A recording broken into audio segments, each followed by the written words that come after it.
Hey guys, in this video I'll show you how you can export Canva presentations as a PPT, so as a PowerPoint presentation.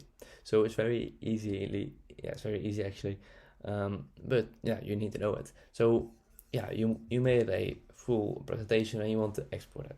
Now you need to tap on the share in the upper right corner. So tap on share and then tap on the download button right here. Tap on it and then, as you can see, the file type right now is PDF standard, which is suggested. Yeah, you can download it as PDF, but you also can download it by tapping it as PPTX, so as a Microsoft PowerPoint document. So yeah, I recommend you tapping on this one. You can even save the download settings if you want to.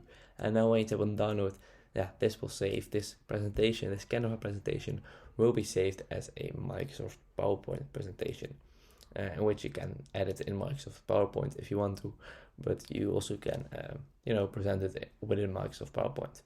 So if this video is helpful, please subscribe to the channel. It means a lot, and I'll see you in the next video. Bye bye.